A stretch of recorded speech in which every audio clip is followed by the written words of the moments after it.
bumpers or something. Is that what that is, or is it? So this is what happens when you have grandkids that don't fit it anymore. You use it to carry your camera shed, stuff, gear. I think it's a great idea. Something like that. That would be good, like to take your whole camera bag and a cooler and go out and photograph. People And take never those things to Disney World, Huh? to Disney World, to the Yeah. park. I see them all the time. Yeah. Oh, yeah. Well, we had family dinner last night, and I'm like, I got all this gear I want to take and do a demonstration. I don't know how to do it. My daughter-in-law says, I got that cart. And I said, can I borrow it? She said, yes. Awesome. Some Okay, of well, some of my family likes me. I have a cart that I haul scuba tanks in. Fit the whole what? Oh, scuba tanks. Scuba tanks.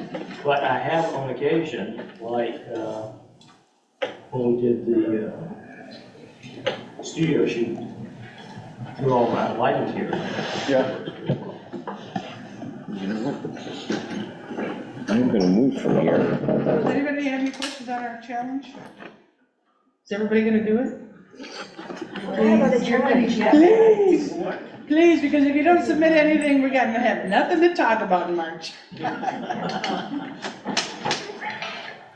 Now, I could tell you stories, but that's not why you're here. I'm trying to get away from the camera, it just keeps following me. I know. I need a seat in the back. My turn? Mm-hmm. First of all, I apologize for being late. I had it in my head that you guys met at 7 o'clock like the other camera club, so I didn't leave the house till late. And then when I did, I left in a rush because Charlie made this beautiful bouquet of flowers I was gonna demonstrate with, and it's sitting right on the table where I left it. Oh, So the people here were very kind, and they let me borrow their poinsettias. that's nice. It's called the owl. So what I'd like to do, instead of boring you to tears with a PowerPoint program, I want to talk about my approach to photographing wildflowers. And if you come to that secret location for the field trip, we'll be able to do everything that I'm showing you here. And the flowers are really blooming pretty right now. A lot of the orchids are too. But my approach to this is not like you're shooting a specimen for a book. This is kind of creation. Anything goes to create something that you think is aesthetically pleasing, and it starts with the shoot, and it follows right on through to the processing. So it isn't just about trying to give a specimen photograph, or it isn't about trying to just show people what was there. It's about trying to show people what you're seeing, what you're feeling, and what you want to share with them. So let me figure out how I'm gonna put my sun up. So this sun is by DeWalt. Think I could wheel that table out a little bit? Yeah, it's on this. This one? Yes. I think they may have little locks in the back. You're gonna reinforce it. No, it's right out here. Oh, If you can. Ready to push everything, sorry about that. You can undo the wheel lock. To you guys, and here's the other thing, you guys are the guinea pigs because this is a trial run. Yeah. So far, it's successful for one of the talks I'm doing at the F3C. Yes, that'll work. That'll work. Yes. See how bad this is gonna screw up the owl? Yeah, so far so good. Okay. Oh, shit, here we go. Oh, that's bright. I kind of like the sun. And I may want to turn some of those lights off if I can. Sure.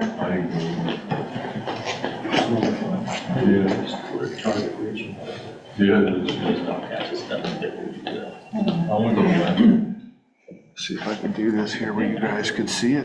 There we go, that's perfect. Oh, yeah.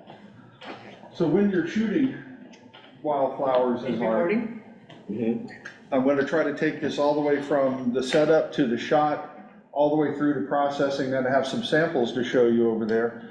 But the key is to understand your camera and how it shoots and how you want to shoot. And so what I recommend when we do this workshop that I've done with people in the past is set your cameras to the widest aperture possible, because now you're not going to look like you shot something where everybody needs to see exactly what you're shooting. You're trying to use the blur or the bokeh as a creative element. in your shot. And so I do highly recommend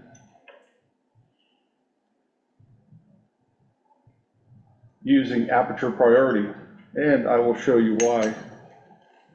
Because I did have a pro giving a lecture saying anybody that teaches to use aperture priority don't know what the hell they're doing, and that you should always use manual. But that's why I wanted to try to demonstrate something and show you why I use, and I think you should, shucks, I mean, I think you should use aperture priority. I think I'm gonna move the owl. Do what? I'm moving the owl. The owl's too close to you. Too close to me, or am I too close to the owl? I forgot how cumbersome it was to do something here. Yeah. And your hybrid session, You're just right on top of the owl, that's why. especially when I'm trying to do something brand new and different for you guys. See how that looks. How many people are actually online watching? There are 6. Sorry, online 6. I did not take you into consideration when I did this. All right. Turn this on.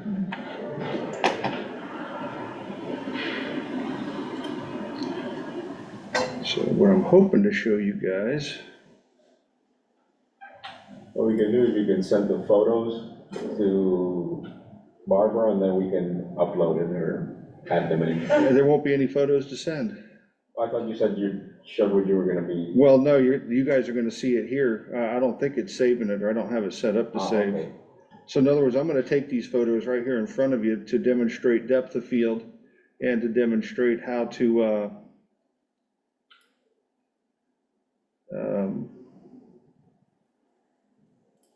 how to use light. And that's the other thing too. So for what we're doing here, there's nothing more important than light. And I think I've shared with you that that one guy with Lenswork magazine said that's horse crap, and anybody that teaches it don't know what the hell they're talking about. So there's a lot I don't know what I'm talking about. He said it's about emotion, and I get it. But if you don't have the light on your subject and you haven't photographed your subject right, you can't get the emotion. So to me, it starts with light. So my settings are here, and I think I want to show you why. So I'm at f3.5 ISO 100. I'm just going to shoot that, and it should come up, and you're going to see how the camera at f3.5 is adjusted for the light that's there in the backlight. See if that does come up. Did it? Yep. So that's, yeah, that's not too shabby, but that's f3.5. Now I'm going to change the light on it.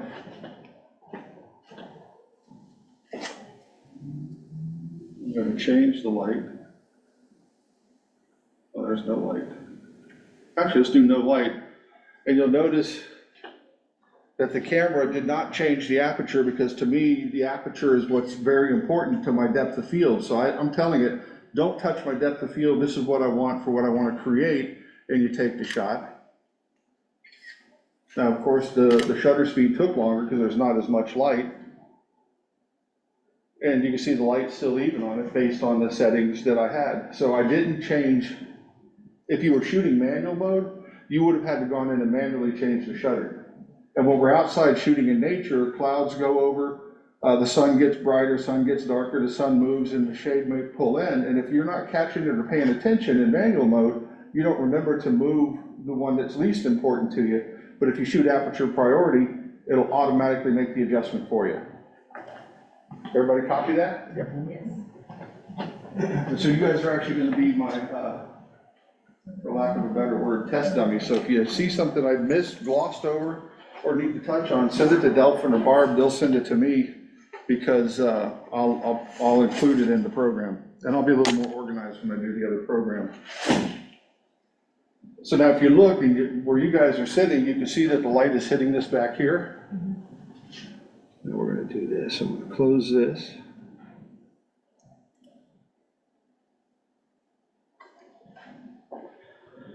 So that's what the camera is seeing based on it being backlit.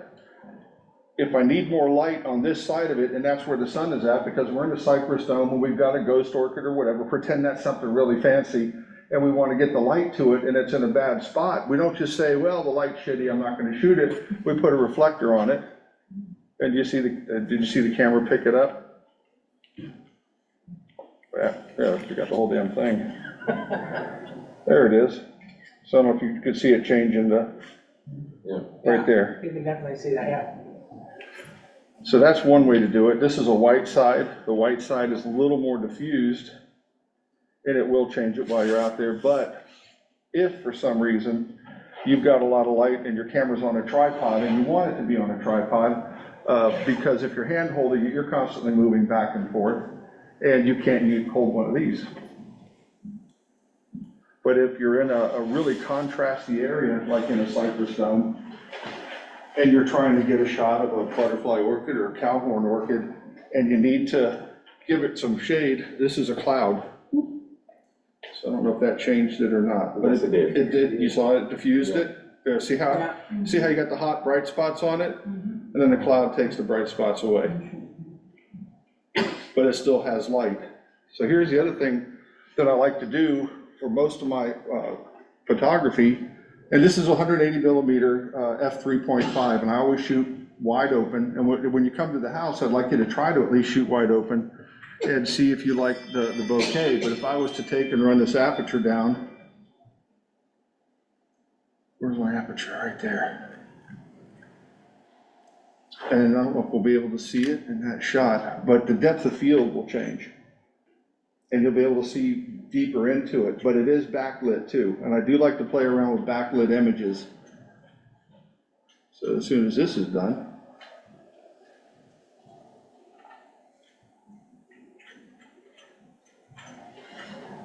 give it a second.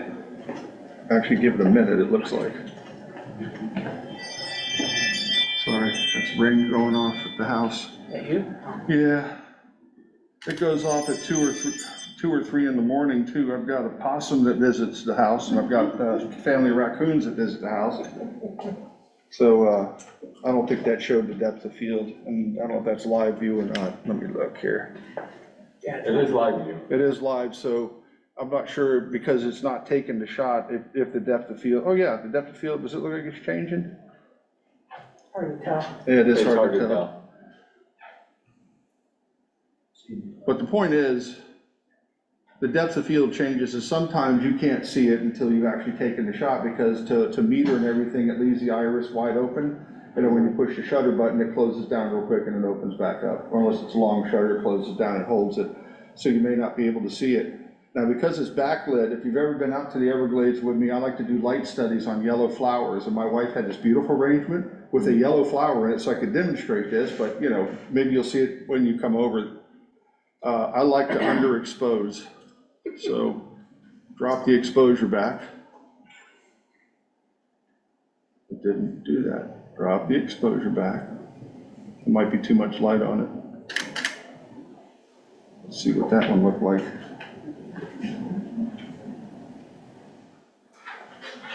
No. Let's do this. At the top there, get that leaf.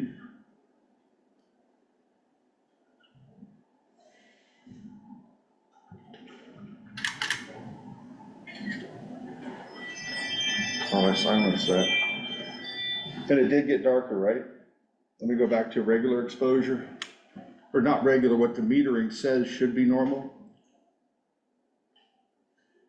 So Robert, you're just using the exposure compensation. That's it. All I'm doing, so technically it's in semi-manual mode. I'm controlling the shutter speed based on what the meter is saying. So yeah, they call it exposure compensation. Let's see if I can really blow it up. And your ISO will be 100? This, I think I have it set to 200. Okay. But normally, because I shoot Canon, I like it lower, and I print large. So I'm always going to try to use 100 or 200 if I can. Now, do you recommend a macro lens? No, I was using macro for this. I recommend a zoom of some kind, not necessarily wide angle because you won't get that depth of field. Sorry about that, guys. I gotta see who's coming over to the house to visit my wife while I'm here with you. Delphin, you tell Charlene I said that and you're in trouble. No, I would not. Because I'll be in trouble. I think I would be in trouble. Did that open up a little bit when I took that shot? Not necessarily. I think that light's too bright. What was the question, Oscar? Macro lens. You don't want something too wide because it gets real wide and you have to get in there close. So 70 to 200 is nice. 180 millimeter macro, just because I thought I was going to be able to demonstrate something different, but I also have my 28 to 300. So you want something where you could reach back, stay back, and reach into it, and that will also compress it a little bit and give you a better bokeh. And bokeh is kind of what I look for. So if you look at, and that's also knowing my style. Most of the stuff I shoot has a shallow depth of field, and I like that. I don't believe I have to show you everything tack sharp, especially when you print it, you put it on the wall and you're standing back. And for those of us who wear glasses, I don't know if it matters anyway, but if I'm shooting a landscape, I'll do that. But for the most part, flowers, I'm doing it,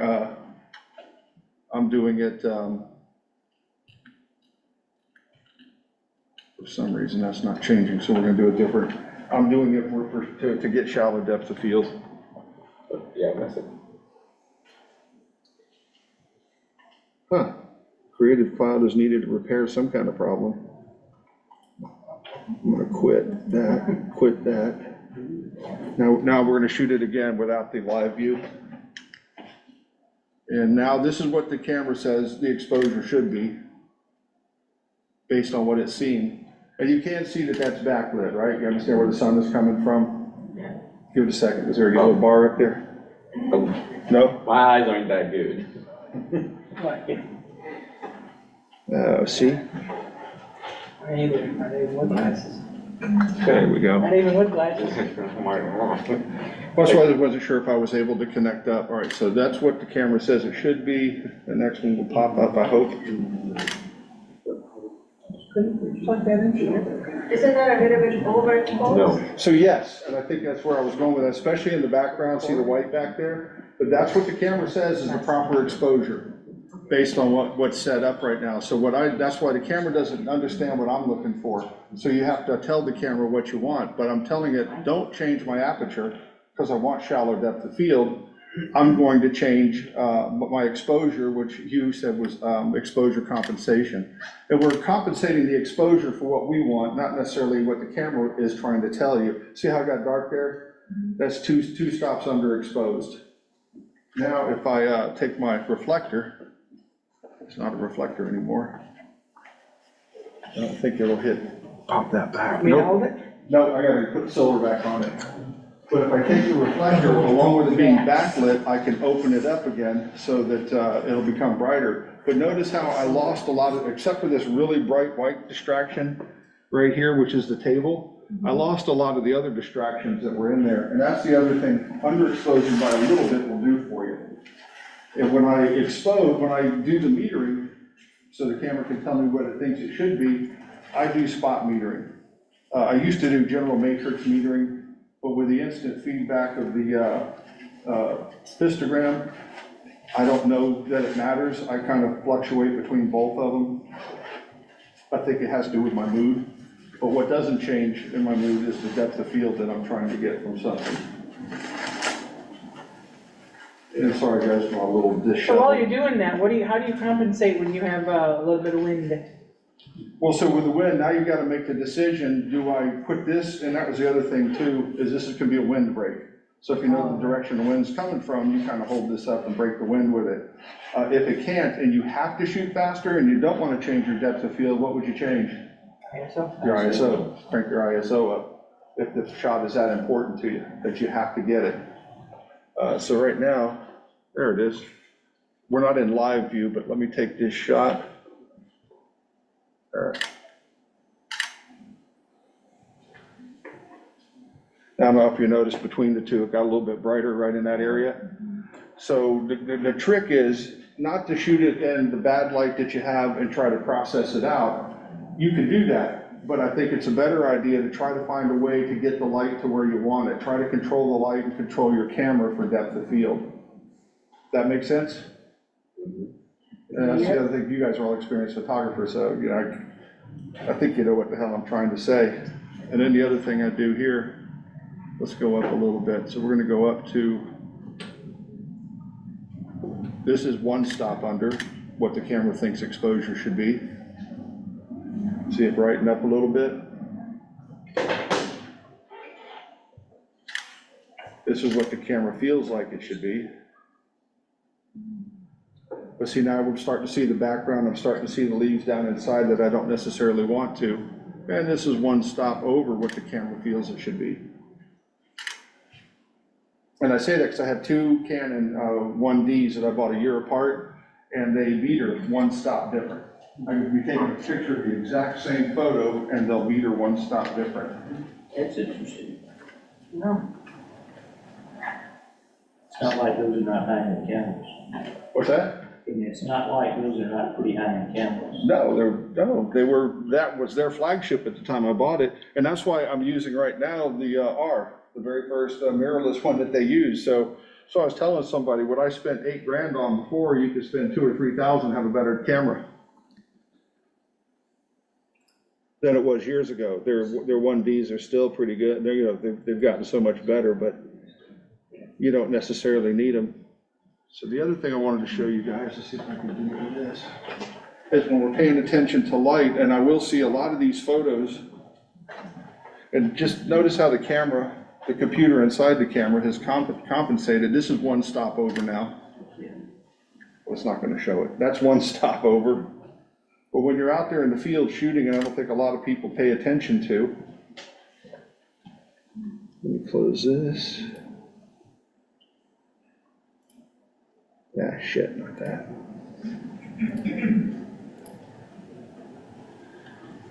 Oh, you can see how the camera opened up that last shot.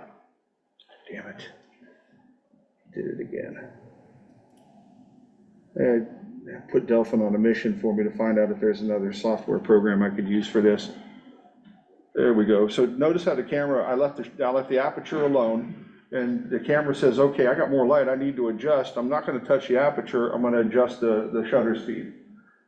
And then if the sun is coming in from a different way, watch the shadows in the leaves. And that's one thing I see in a lot of people's photos is when I'm judging them, is they don't pay attention to those shadows. You might have a really cool looking leaf in there, but if you don't pay attention to where the sun is rotating out and opening the shadows up with a reflector or with a cloud, you know, your own little white cloud, you get those really contrasty shots. But notice every time I move it, the camera readjusts.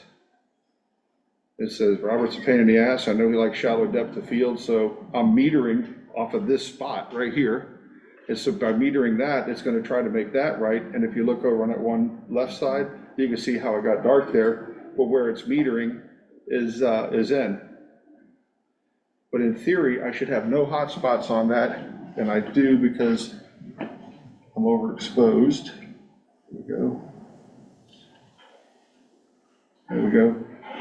With one stop under, it actually got prettier. And then when you start to put the light on it, sorry, mind your way, you start to put the light on it, you can see how it tries to maintain the spot that's metering correct.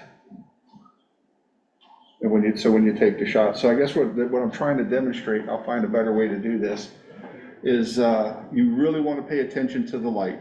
And you want to make the decision on what aperture do you want. What are you trying to show us all? You're trying to show us a lot of depth of field. So if you have a B in the middle on the, whatever that pistol or thing is called, you might want to go F8 so you can get that and a little farther down in there. But I think too many people try to get all of it and show everything, and they're losing the creativity side of photography. Yeah, just like that. So you see when the light's on this side, it got a little bit flat. So that's the other thing, you have side light, which depending on where it's at will show texture. So when we're out in the field, that's one of the things I really like to do when we got clouds and we got a sun coming out and a beam, where I like to do the little bit of a light study where we pay attention to the light and we adjust accordingly. Now I'm gonna go, and the other thing, don't forget, what light is this thing picking up besides this? Probably the screen. Everything, the The screen. screen, everything, all the ambient light. So I was trying to emphasize a spot, but if we just go off of the ambient light that's there, we try to make it look like something that somebody might want to pay for. We end up with that. You're still on live view. Oh shit, thanks, Delphin. There it is, we end up with that. 3 stops under, 2 stops under.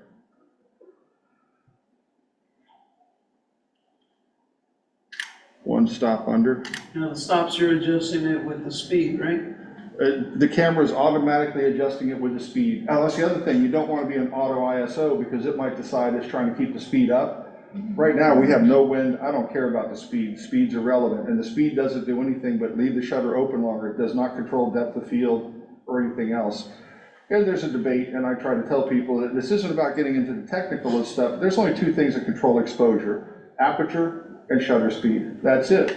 Sorry if I shine at your eyes. The ISO, it's a processor, so it enhances through, oh shit. Anyway, it uses an electronic means of making something that has been exposed brighter. So, you know, they talk about the exposure triangle. You guys know I've railed against that for a long time. ISO amplification. If Bob Richardson was here, if I'd snapped my fingers, Bob would have said amplification. So ISO, and I'm sorry, shutter speed and aperture control exposure. That's what's telling how much light to hit the sensor. ISO amplifies that signal. It takes that exposure and it amplifies it. And through that amplification, I think it could throw in artifacts and stuff. And you know, Nikon are notorious for having really good high ISOs. My Canon's, my experience has been, even if somebody says, no, you can go to 1600 to 32, my experience, the way I print, and when you guys come to the house, if you haven't been there, you'll see the big photos that I do, and some of those are 16 megapixel. My experience has been that it starts to get noisy over 800. So it depends on what I'm gonna do with it, how big I'm gonna print it, and things like that. So aperture and shutter speed control exposure. If it's still too dark or you want the shutter speed to go quicker, then you amplify that signal with ISO. So did that get brighter? And then we go up a little bit.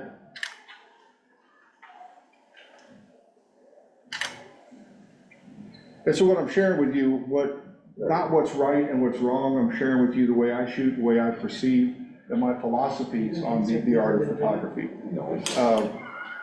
So you will get people that will debate me, and I love it. But the story I tell, and some of you guys have heard it, was the guy who's a bird photographer. He's the guy that said, Bob Richardson and I sat in on his keynote talk, said, I can't believe I got instructors teaching aperture priority because it's dumb, you should be shooting that. And that's what Bob Richardson elbowed me and said, he's talking to you.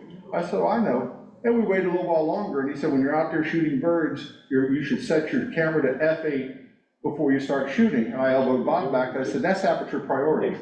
You set aperture first because of the depth of field you wanted.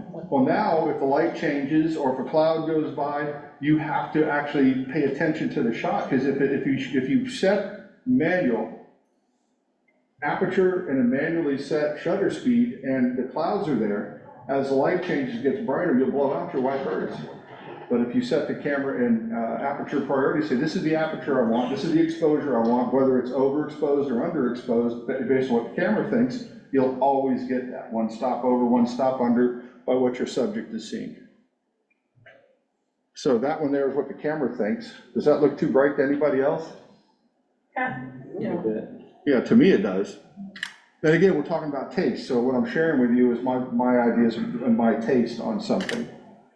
But also as a good, It's acceptable, but it isn't. Now that's really bright. Now that's bright, but it also opened up some of the other stuff, and you get the hot spots and things like that. So I think on that shot, if I was trying to do something nice, I'd gotten closer, but I'd probably be right about. And I also know that on my camera, I've got it set up for third stops every time I adjust it. So I feel clicks, 1, 2, 3, that's a stop.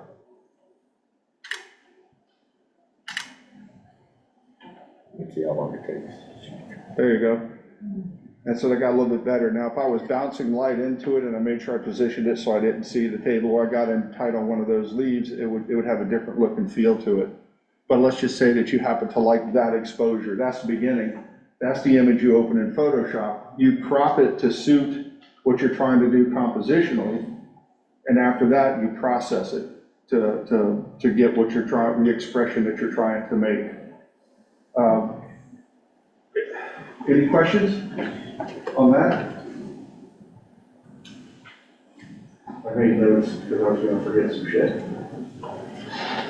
Oh, when I judged something for the KCC, they had one of Maribel's pictures in it, and I think I scored it pretty high. Ooh, Yeah, not mine. yeah. There we go. Yeah, I don't think yours. No. And she looked at me Did and, you do the food one? Huh? No, I didn't do the food. I don't judge those. They're doing something internationally with 3 other camera clubs from around the world. And each location has a judge that's scoring on a scale of 1 to 20. And some of the other judges on the scale of 1 to 20 won't give anything lower than a 13. I said, well, that's not a scale of 1 to 20. That's a scale of 1 to 7. And I said, if you tell me 1 to 20, I'm going to use it all. You know, you can't have a great photo. The score is the same as a mediocre or an average photo. So that's why some people don't like the way I score. But it falls in line with the F3C scoring. That's all it matters. Ebis has called me a few times, wants me to come back to KCC. How's she doing? Huh? How's she doing? Good. Just like always. I'm going to be there, I don't know when it is, and I'm going to be a moderator. They're shaking up the club a little bit. They want to try some different things. We had that breakfast meeting, right? Was you there for that? no. That wasn't you. It was a bit just the other board. No, it was just Walter and, Iris? oh, no, Walter, Rolanda, who was there with us? Pilar. Oh, Pilar, okay. Yeah. So, but they've invited me to be the moderator to talk about how they could, change a camera club. But that's a whole different story. So anyway, the point I was trying to make with the bouquet I left at home is you don't know what you're going to get for sun, so you have to learn to control your shot, either through reflectors, through a cloud, through shade, or exposure compensation, which I don't try not to use that too much. I got to find another term for it because you're compensating off of what the little Asian guys with the screwdrivers adjusted this thing to meter as. I just think it's the shot I want. And I'm using the full range of whatever the camera has available to it to try to get that. A speed light would not be doing that, use a speed light, would you? You can, and Bob Richardson does. He has something, he actually, a hood he puts on right above his macro lens. So yes, that works. And then you would work manually with your speed light too. You could set it evaluative through the lens, or you could set your speed light manually and make those adjustments. So yes, if you know how to use it, most people don't like to and don't necessarily know how to, but if you know how, that's a great way to do it. But don't forget, the speed light is also flat on it, and I do sometimes like side light or backlight. Yes, sir? So Bob was using a ring light, I think, wasn't he? He has Ring one, but flash. he has one, but he's also got a new hood that goes over his thing, and it kind of wraps in over top of the lens, and it gets right in close. I can't remember what it's called, but he bought something new for it. He's got so many gadgets, it's I know. unbelievable. He does, and Bob likes macro photography. Yeah, So, he does, yes. let's do this real I quick. was gonna say, if you don't have one of those reflectors, if you have a light colored umbrella, and if it's a low flower, you probably won't have to hold it. Well, that'd be your cloud, yeah, Yeah. absolutely, absolutely. Yeah, It works in a pinch. And then the other thing that I have done when we're out there and we play around with it, just put a light on it.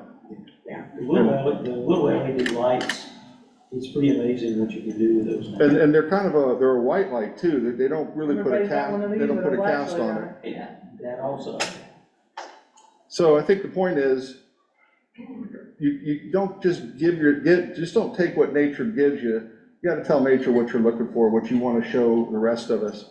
What are you trying to express with it? I think that's what I like to do with this, the wildflowers as art, instead of, if you shoot for the newspaper, if he sees an endangered orchid, he's gotta give them the orchid. And then you want depth of field, you want people to see everything. But if you're going to modify it, play around with it, you just wanna make sure that you're expressing yourself. And the way I express myself may not be the way you guys express yourself.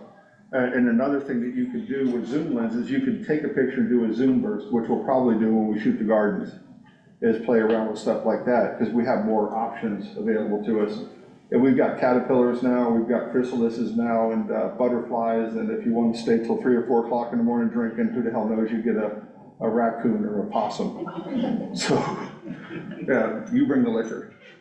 But anyway, so that's It's gonna be a that. long day. Huh? It's gonna be a long day. Well, bring a zero Starting at gravity 8 chair, a.m. and you can just sleep right in the backyard. What's the Come over the night date, what's the before. date of the, 31st, 31st. 31st, It's a Saturday, I think. Saturday or Sunday? Saturday. Yeah. Charlene's gonna go out of town, and it'll just be us. Then they're walking through her gardens and stuff like that. Her sister bought a house in South Carolina. They're going up to South Carolina.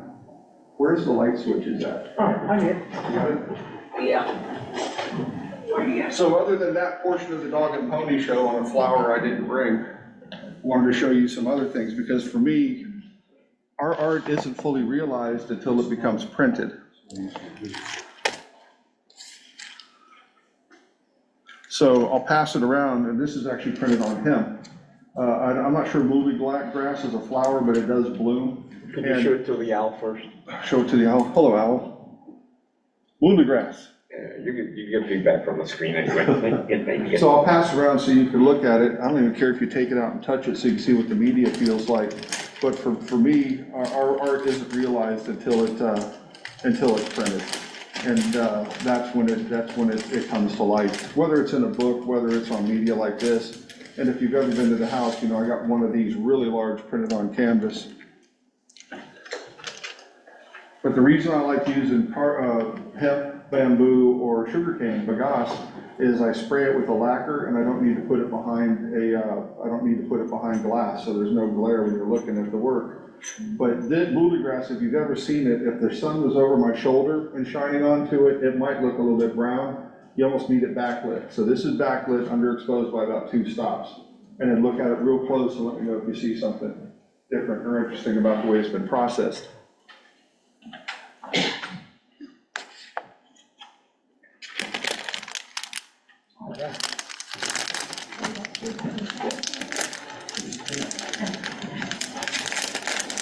Does it repel fingerprints as well? Huh? Does it repel fingerprints? For the most part, but when the varnish is on it, yeah. And if you do, I used to do a dog and pony show. I did it for an interior designer when I was trying to tell everybody, What? when I was trying to tell everybody how special my art was. It has a 100-year display life, it's got lacquer on it. The whole shooting match, I could actually take a Cuban coffee, throw it on it, get some Wow. Mr. Clean, spritz it on and wipe it all off, you never know it happened. Really? I did grape jelly one time too. So this one here, somebody named for me, because I didn't know what to call it, but I was out in the big cypress, I'm standing there, these are right down there at the ground, and they're weeds. I call them weeds, he said, no, it's Everglades bouquet. But anyway, I'm standing there, we're waiting for a sunrise that I say it didn't happen, it did, but there was no clouds, no beautiful color, it was just blue sky, gradient, orange to blue, sun's up, not too much, and I look down and the sun's coming from that direction, hitting these flowers. I'm like, holy shit, there's a shot right there. So I backed up a step, I turned the camera down and I shot it. Now you'll notice my stuff isn't 2-3 ratio, so the 2-3 ratio had a lot of things in it, but I underexposed about 2 stops on this one, and then in Photoshop, I exaggerated the colors, and I turned it, and this is at the house too, and you'll look and you'll see that I did an effect to it, and printed it out, and I really like it. But on this, if you look at it compositionally speaking, you got these 2 flowers that they're 2 weeds that kind of cut the image in half, so you really have 1 half here, 1 half there, so it's kind of got a double thing in it. And so that's the other challenge, when you're looking at your art, and you're thinking, how am I gonna crop this? You have to look at it and say, what's in there? And after you've decided what's in there, you have to say, what else is in there? Because Show it to usually, the owl again. huh? Show it to the Show owl it to again the so owl. we can see what you're talking The about. owl. So that's my, You're missing, you gotta look at the. where the hell's the owl? Is he not looking at me? I think you got it, you I got love this. Anyway, the Everglades If bouquet. you talk to it, it'll follow you. it. Yeah, and by the way, it looks better on the screen than it does on that projector. Beautiful. It makes the photo. Wow. So, and these that are on hemp, I think Hugh's done it the past 2 or 3 years, the thing for Trek. The last year I did it, before I got sick and I wasn't doing it for Trek anymore, they study hemp and working with hemp out there, and they have hemp fields. So as part of the fundraiser, I printed a lot of stuff on hemp and took it out to them. So this is another one on hemp. Now this one here was that lens, this lens, no lights, no anything, it was in Fakahatchee strand, and it was just 3 or 4 o'clock, and it was so thick, it was just overcast, so it was just all nothing but shadow.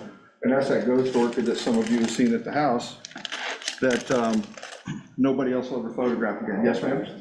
Owl. Owl first. You use Photoshop with this, Photoshop with that too. but you use one of the filters, right? They No, kind of swirl- yes, a filter in Photoshop, Swirling around. an art filter, yes. Okay, very pretty. Thank you.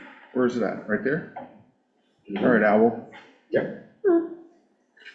But this ghost orchid, the reason I shot it, everybody that presents it wants to show you the bloom, so you really only see that, but a better angle of it. I didn't want to show you what everybody else shows you. I wanted to show you the actual orchid.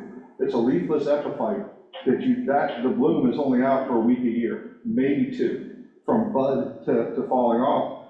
This is the orchid on the tree, and you see little white dashes. If you're ever walking through the swamp and you see something with little white dashes like that, that identifies it as a ghost orchid. Well, I photographed this ghost orchid one year. I went back the next year to shoot it again, and I saw it as a bud. And so I'm like, okay, this was around 4th of July, about 8 years ago. So, okay, it's a bud. I know if I come back 4 or 5 days, I'm gonna get a beautiful bloom. I'm gonna try to shoot it differently. I got out there and it was gone, scraped off the tree. Well, I called Mike Owen's office in Fakahatchee.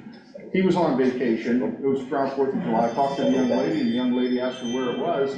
And I tried to explain it to her. She goes, oh yeah, I think she called it K2. She said, yeah, she said, that orchid, she said, when was the last time you saw it? I said, I saw it last Friday. She goes, that was gone on Saturday. So nobody else will ever photograph that orchid again.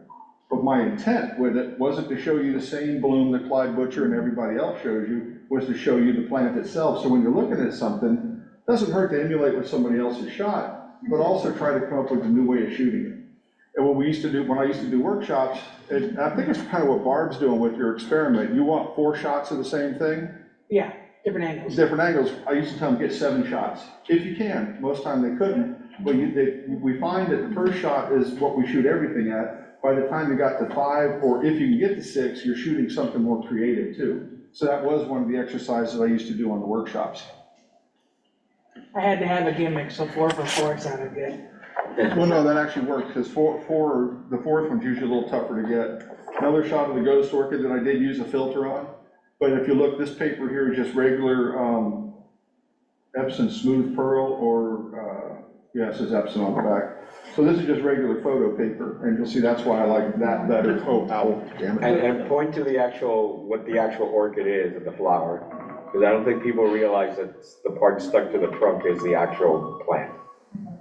That's pill time. So the bloom Uh-huh. and the epiphyte, wherever that's at right there, that's the epiphyte, the bloom on the tree, and you don't see the bloom, you only see the bloom for 1 to 2 weeks out of a year. But that part that's attached to the tree will continue to bloom every year? Yes. You remember when I guided somebody out to one of them, and a couple of days later, the bloom was gone? I've been back to that twice, and it hasn't bloomed that I've never known of yet. So in theory, they don't always bloom every year, but usually once they do, they keep going. But that's why when you're out there, you don't spray bug juice all over yourself when you're standing out there with these endangered orchids. You do it at the car, and then when you get in, you don't touch them, because we don't know how it affects it. And we're the only place in North America that has that particular ghost orchid. But that one that got cut off, I got a phone call from somebody saying, you just guided somebody there, and that freaking orchid is gone. He was pissed. And so I went out there to look and see if maybe a deer had eaten it, and there were just footprints all around it. So somebody said, I'm gonna get the bloom. They nipped it off, and the last time I was out there, it hadn't bloomed.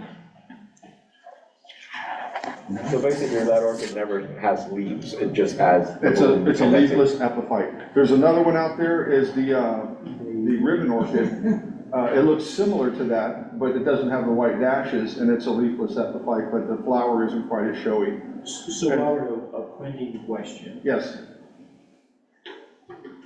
Your big Epson, So that was actually printed on the little Epson. I don't have anything here that was printed on that brand new one I bought. And I had a Canon, and the Canon was nothing more than an anchor. I'll never buy a Canon printer again. Oh, shit. my 100 keeps going. Second Like question. that monkey. Butterfly orchid. Yes. Where do you get the paper? So, you can get it from the bamboo, the hemp that you're looking at is Hanamule. You can get it from B&H Photo, but the people that sold me the printer that we just set up this year, they're in Tampa, and I can get anything I want from them, and they'll ship it right down. DGI, I think, I'll have to send you their information and my sales guy's name, but instead of supporting the big B&H's, if I could support a local guy, and they're the ones that support me in the printer. I ordered the printer, and they shipped it down and set it up in the office, the new printer.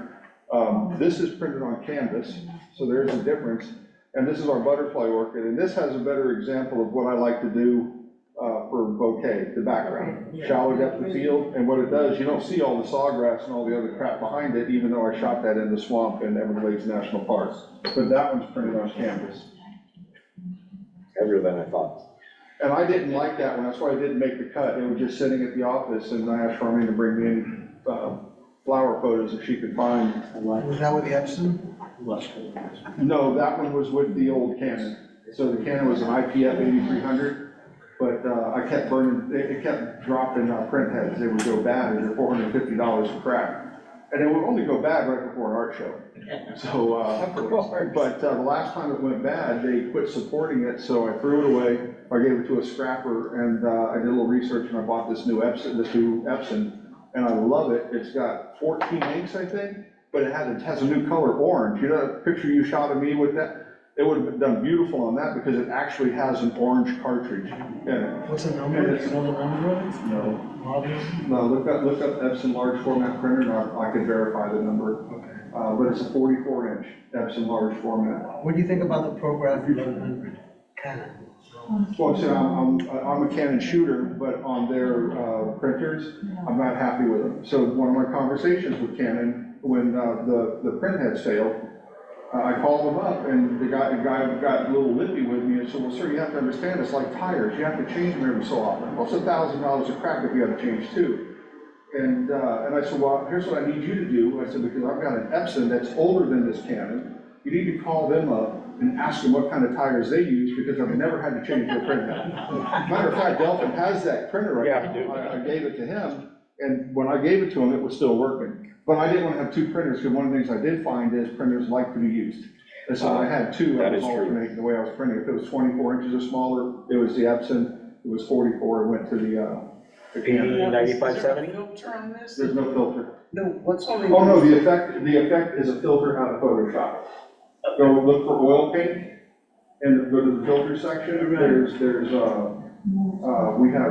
oil paint, there's. There's a bunch. What? There's a bunch of different There's a bunch, filters, yeah. there's watercolor, there's color pencils.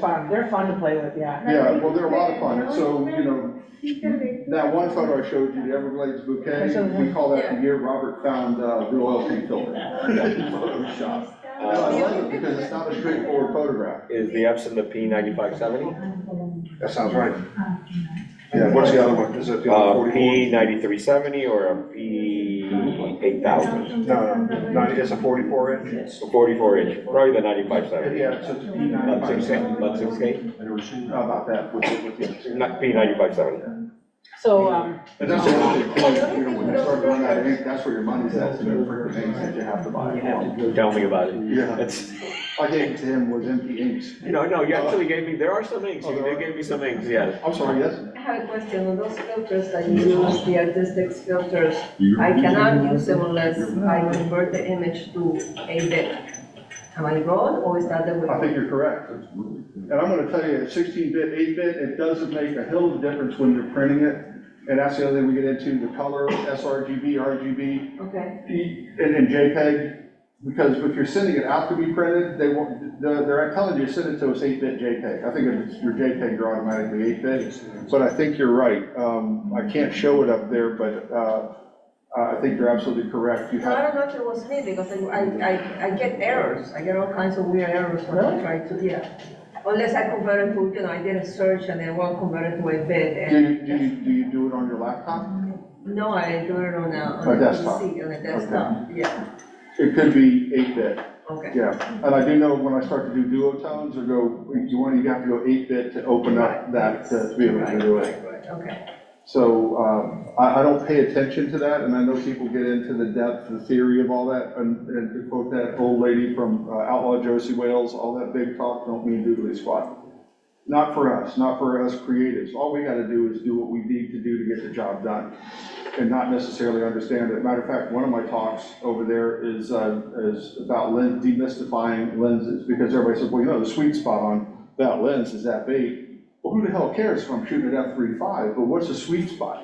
A sweet spot in a lab, it tells you that there's no refraction near the edges. Well, that doesn't matter because most of us put a vignette. So who the hell cares? And so you could get into that, and I have some friends that do like to get into that, but for creative, it doesn't matter. I mean, look at the filter you're applying to it. Yeah, Why do you need a sharp if you're gonna dull it down with the filter? right. Oh, good point. The Everglades bouquet, I sharpen that. So when you over sharpen, you get those little white halos on it. I over exaggerated the colors, over sharpened the crap out of it, then hit it with the filter. So don't just do a filter on it. Practice, play with it. Make mistakes. I learn more from making mistakes than I do anything. So On this one, yes. how'd you get the background? So that was shot with the background was farther back, but that was shot wide open. That could be my 51-2. So in other words, the depth of field is what made the background soft. Unless you're talking about the squigglies, Yeah. that was that filter in Photoshop. Okay, that's what it was. So in the oil paint filter, there's also something down there, and I can't remember what it's called, that if you check it, it'll actually show the edges clear. And I didn't like it. I liked something a little more subdued and soft, and that's why that was. I should bring you on as a guest for our photo finish, and you can show everybody all the cool Photoshop stuff.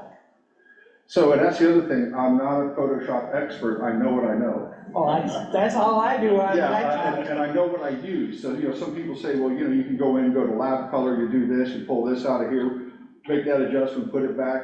Again, it doesn't matter if I'm getting what I already want to get. I think sometimes we get caught up in all that technical stuff, because we feel like we have to, because the pros are saying you have to. If you don't know it, you can't do it.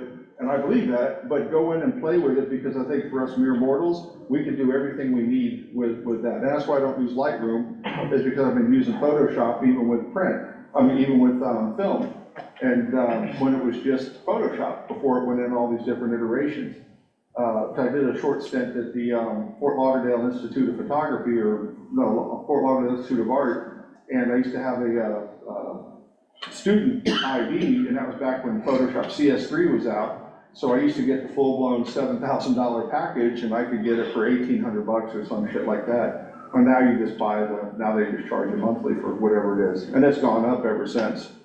But I don't need to know the full power of it if I'm not gonna use it.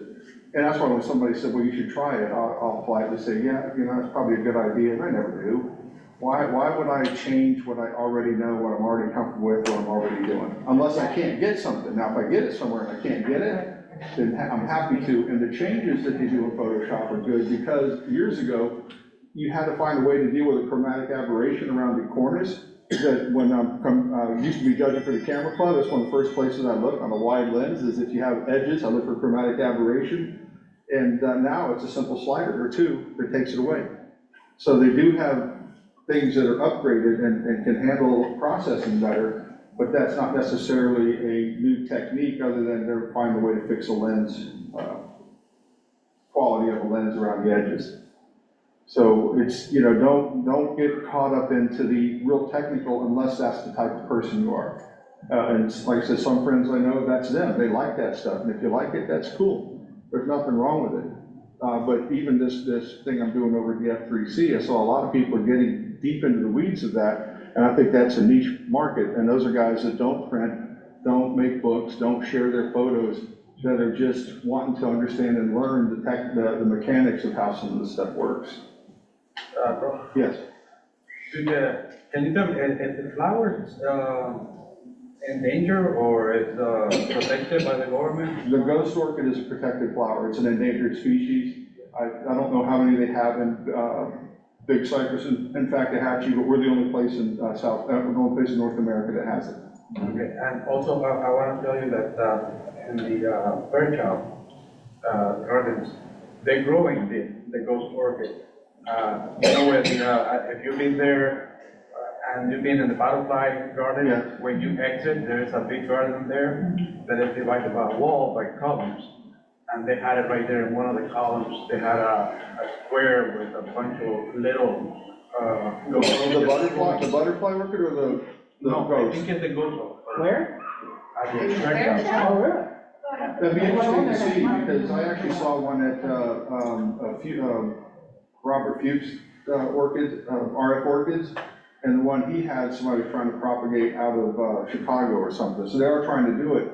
But ours, if you see, have a white and a green tinge to them. This one had a little bit of a magenta look to it. So there are people trying to do it, and they're finding it's very, very difficult. But I do know that, I don't know if it was the Million Orchid Project Fairchild was doing, where they were selling butterfly orchids, and I spent $200 and bought a bunch of butterfly orchid babies and put them around the yard, and I think only 3 of them survived. And they're small, so they're not even blooming. Yeah, this one, but about maybe 2 or 3 years ago, they had a ghost orchid there on the same spot that was bloomed, and I was. Oh, it was blooming. Yeah, it was, and I was lucky to be there when it was up. Yeah, well, then you can take photos of it, and that's where you would use a macro lens or get close and try to get that so you lose the screen and stuff behind them. And that's the other thing too, if I was shooting one almost head on or quartering, and it was on a screen or something like that, if I shot with f3.5 or f2 or f1.4, I would get that and it would just fade to nothing.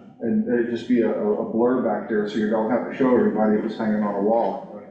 So I think that the other thing I was trying to show, which would have happened better if I had my yellow pictures, is that you hide through your soft focus, you hide the bright spots. And through underexposing, you hide the bright spots too. So that's why this one here is bright down here. Forget all the squigglies that I put in it through the filter, but you got that bright thing there. If I would have been down, and you see on this one, it's just a photograph. The focus falls off pretty quick, but that would have been the trunk of the tree, and you could see it. And I don't need you to see the trunk of the tree. I only want you to see the epiphyte. And I was looking for my what I call the orchid and the ant. Some of you guys have seen it. It just kind of fades to nothing, and it's a high key photo that I got on my knees in the swamp, and I put a cloud as the background, and I exposed for the flower itself, and so it overexposed it, and I finished the idea in Photoshop.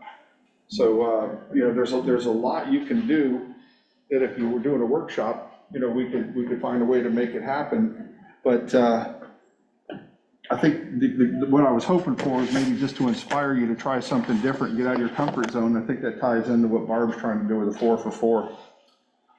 Is if you're comfortable with it, or if it looks like all of your other shots, don't submit it. And that's why some folks at the camera club that I judged, I'll give something an average score, and they'll say, well, look how good it is. And I'm like, but it's average. I mean, anybody can shoot this. I'm looking for something that nobody else has ever shot before. So, You got a question already? Yeah. Have Yeah, you I'm done it, no, I'm sorry. Have you done any metal prints with dye sub? Have you done that? I mean, is that something, is it very, I mean, how difficult is it, or? I don't know because I've never done it. Now,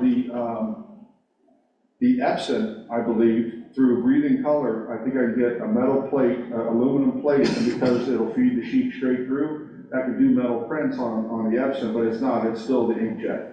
Right. But because everything I sell is pricey, unless it's on regular paper, I want it to last. And one day you're invited to come to my office, see the printer, and hell, if you got something to print, I'll be happy to print it for you and show you how it works.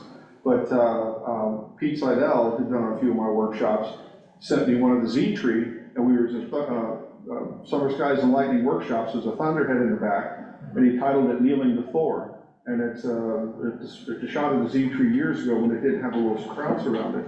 And he sent it to me, and he signed it and sent it on aluminum. And where it sat in my office and with the fluorescent lights, it's starting to change colors. Oh. So the research I did when I went to printing is I wanted to find something that would have a long display life, because if you're gonna hang something mine for $1,000 on the wall, I don't want it to fade, Right, because it would embarrass me, and then plus I'd have to remake it, so. okay. But, I know people like them, people are selling them, there's probably a way to put a UV finish on them. And more people are using LED lights that don't have all the UV waves and all of I mean, that. right now, I bought, I haven't really used it yet, but, I mean, now that you mentioned that, I'm like rethinking it. I got the Canon ProGraph 1100, Okay, and I'm still within the period of Amazon that you can return it, but I haven't even used it, but I don't know. I should, before I talk shit about all Canons, I'm talking shit about the IPF 8300. So you think, I mean, I think for what I'm doing now, I mean, I think I'll be okay. I mean, I don't know. You will too, especially if you use it quite a bit. And I don't know that it had the same style print heads, and don't forget that Yeah, I printer don't was know. 8 or 9 years old, and the technology's It probably has changed. 11, I know it has 11 inks. Okay, how wide, 13 inch? It's, no, it's 17 inch. 17 inch, No, 17. 19? Yeah, 17 inch. okay. No, I don't know, the 19? I think it's a 17. It's a 17, I think. It's a 13, 17. Yeah. Which is Yeah. good, you can do 16 by 20s, you can do 17 Right. by 36s, which I like 10 of.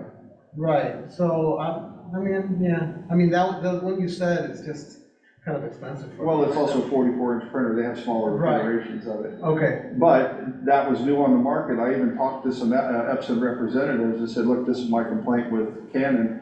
And they got warranties on it, so I went ahead with it because I have had better experience with Epson printers and Canon. I mean, I'm just within the window of, that I could return it if I had to, Okay, till the 31st, but, and we gotta get ready to go, so I don't just poke your head in. No, so I don't know that I would. get or rid maybe of I'll, it. yeah, try it out. So the 1100, there's a guy named, if you do Frodo's Photo, he's been printing extensively with that. Without any problems. And he's been very, very happy with it. Okay. And so don't forget that the other one's a 44-inch large Yeah. format printer, and the ink, not the ink sets, but the print heads may be a different style than what you have. Right, it too. was only $1,000, there's a big difference between. Well, shoot. And here's the other thing too, that it wasn't Fro, it was, Matt Kozlowski had said that, he was talking about prints, and everybody tries to match print colors and things like that, but if I sold you a print, sold Oscar a print, and they're both hanging in two separate places, you wouldn't know if there was a color shift or not. My point is, because of my perfectionism, OCD, whatever you wanna call it, I know it. And I couldn't walk into somebody's house and know that there was a difference. So one of my first batch I printed on canvas many years ago is hanging at a house in North Carolina, where when the sun comes up, it rakes across a patio wall, and they're on the patio. And it goes to Orchid and a few other pictures. One's a waterfall in North Carolina, but then it's out there and they love it, and every time I come up, they say, see, nothing's changed. Well, I look at it and I'm like, well, yeah, it has. It's faded, but it's been up for 18 years. And it's been in harsh sunlight too, because it does rake across their patio every morning. They're in the mountains. So, yeah, I don't know. I just, because I know I sell mine for a premium, I want it to last somebody. And I tell them that, don't wait for me to die for it to become valuable. If it's valuable, it's valuable to your grandkids. Right. Assuming I could screw up enough shit, people get to recognize the name. Thank you. But, When you, well, print, don't matter the print. I'm sorry. when you print something and it's valuable, you can sell it for a good amount. Can you still keep the original to print again, or you just? I have all my originals. And there was one lady, the Sunset Alligator, you'll see at the house. She bought it down here. She got it back to her house in New Hampshire, and it didn't go with anything. And so, because it was in a big, beautiful frame. The frame was, I think, $500 or $600. And she said, can I just pull it out and present it? And at the time, I wasn't gallery wrapping. I said, no, because there's staples on the side. I put it on aluminum stretcher bars, and she goes, well, it doesn't go with my house. And I'd like to just have one gallery wrap. So what I had her do was she cut my name out of it. I think she owned number 5 or 50. She cut my signature out. She sent that back to me. She destroyed the picture, sent me the bars, and I reprinted another one for a nominal fee, and I put that same number back on it. So she still has number 5. Theoretically, no, or technically no, but theoretically, she was the one that bought it, but I did reprint it for her because it fit. So that was the long answer, yes, I have every raw file, every PSD, and every TIFF for every image I've ever sold. and they're backed up, they're in more than one place. How much storage do you have? What's that? How much storage do you have? 20 terabytes? No, that's only the backup. I have 20 terabytes of my backup, and No, I that's don't have that much. really. I'm So trying to that's a think. lot of back, that's a lot, that's a big, Terabytes is a lot. that's a lot. No, Yeah. terabytes is I only a have lot. 4. Yeah. Wow. And I'm not even But the full. other thing I don't do that you might do, I don't keep every photo I have. Uh-huh. I got a lot of crap that I'm still culling through and deleting, so if you keep everything you ever shoot, yes, you might wanna have 1 billion terabytes. But I only keep the stuff, and my fine art is on 2 drives. Okay. And one of the drives is in the cloud, and the other one I use is backed up by Backblaze, is that? Yeah, Backblaze. And so they're my backup. And I think we're getting close, I'm gonna start disassembling this. But thanks, guys, I'm sorry I wasn't completely prepared, but hopefully you at least got the idea and the concept, and we'll really screw around with it when you come out and photograph the flowers in the yard. I'll have that, and or maybe Barb will bring her umbrella and show you how to use that. I actually have one of those. I think it's smaller, it's got a smaller. Yeah, The but I baby have card? one of those that's small. The baby card? No, No, the shield, the shelf, whatever you call it. The Reflector. reflector, yeah. I bought it a long time ago, I'm gonna go out and photograph flowers. It's still in the car. Smaller. But I think the reason for flowers too is if you can print them Yeah. and hang them in your house. You can print them and put them in your house. So I think that's where I'd like to see everybody go is don't just let things die on your computer. And for those of us that don't have, or those of you that don't have a lot of wall space, make a coffee table book. And don't put 1,000 pictures in one coffee table book. Put 40 to 50 pictures in one, make all your coffee table books in different subjects. And Mark, that might even be a cool thing to do is, have everybody bring a coffee table book over something. You what? Make a coffee table book. Make a coffee table book? What about it? And I have. Of anything, be a classroom project, pick something and make a coffee table book. Just, because a lot of people, I had somebody tell me, well, We got a lot of ideas. I don't have room on my walls to hang pictures. That's what we work on a coffee table. And I said, plus that's a legacy to your family, your grandkids, your kids. I try to work They can see with, some of the things that we used to do. express. Remember when I was kind of, Thanks, guys, I appreciate it. I always enjoy these conversations. I need to either get somebody started or I'm gonna need to